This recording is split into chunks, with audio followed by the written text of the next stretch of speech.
최고 기온이 33도 이상 이틀 이상 지속될 것으로 예상을 할 때 기상청에서 이제 폭염주의보를 발령하게 됩니다. 이유들은 굉장히 여러 가지가 있는데요.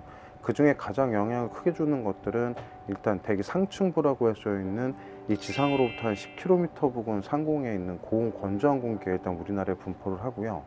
그 바로 밑에 지상으로부터 5km까지는 이 우리가 흔히 알고 있는 여름철의 북태평양 고기압이 영향을 주게 되면서 밑에는 고온다습한 공기의 영향, 그리고 그 이상은 고온 건조한 공기의 영향이 이루어지면서 이 우리나라 전체 대기층이 모두 고온으로 바뀌게 되면 이러한 폭염 현상이 굉장히 잘 나타나게 됩니다. 18시부터 다음날 2일 09시까지에 대한 최저 기온이 25도 이상 유지되는 그런 현상들을 얘기를 하게 됩니다.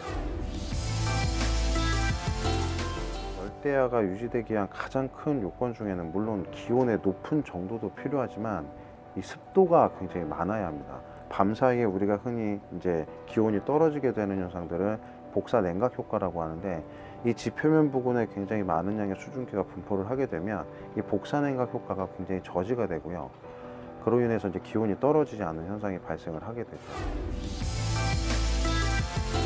이러한 해안가 지방이 가장 뚜렷하게 잘 나타나고요. 왜냐하면 이쪽으로 바다부터 바로 직접적으로 공기 영향을 받는 지역이기 때문에. 두 번째는 여러분들이 가끔 들어보셨던 열섬 효과가 나타나는 도시 지역입니다. 특히나 도심 지역에서는 아스팔트나 어떤 그 인공적인 어떤 구조물들이 많기 때문에 그 밤 사이에도 이러한 낮 동안 받았던 인공 열들이 밖으로 뿜어져 나오기 때문에 주변으로 열들이 해소가 되지 않는 현상들이 나타납니다.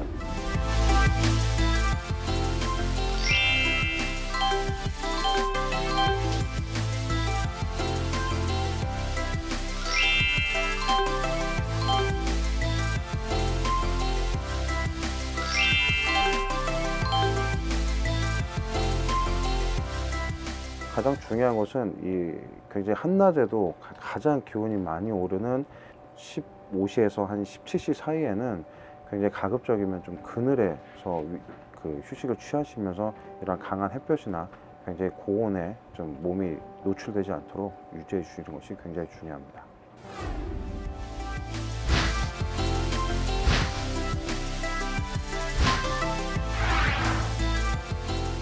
이 기온이라는 부분이 사실은 어떤 분야에서는 조금 덜 영향을 주고 어떤 분야에 대해서는 굉장히 강하게 영향을 줄 수가 있죠.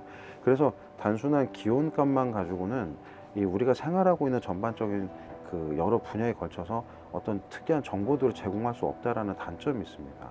그래서 그러한 단점을 해소하고자 이제 기상청에서는 이 영향 정보라는 이제 예보를 내게 되는데요. 이 폭염 영향 예보는 크게 네 가지 카테고리로 이루어져 있다고 보시면 되겠습니다. 첫 번째는 이 가운데 있는 이 도식화된 폭염 영향 수준의 분포도이고요.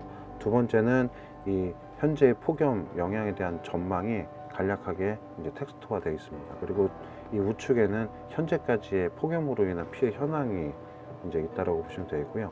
끝으로는 이 폭염 전망에 대해서 이제 텍스트로 나타나게 돼서 앞으로 우리가 이제 어떻게 대응을 해야 되는지를 간략하게 이제 텍스트로 이제 정보를 제공하게 됩니다. 그리고 그 밑단에 보시면 영향 분야별 이제 수준과 대응 요령에 대해서 각각의 분야에 대해서 이제 이렇게 표출이 되게 되고요.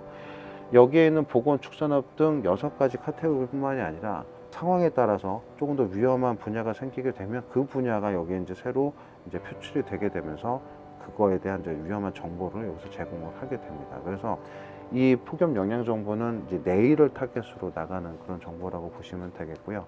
그래서 매일 생산이 되는 정보라고 보시면 되겠습니다. 그래서 가급적이면 홈페이지 접속을 하셔서 기상청 홈페이지 접속을 하셔서 이 폭염 영향 정보를 여름철에 꼭 확인해 주시고 자기가 지금 현재 생활하고 있는 분야나 또는 앞으로의 계획이 있어서 필요한 분야는 여기서 꼭 확인을 해 주시는 게 좋습니다.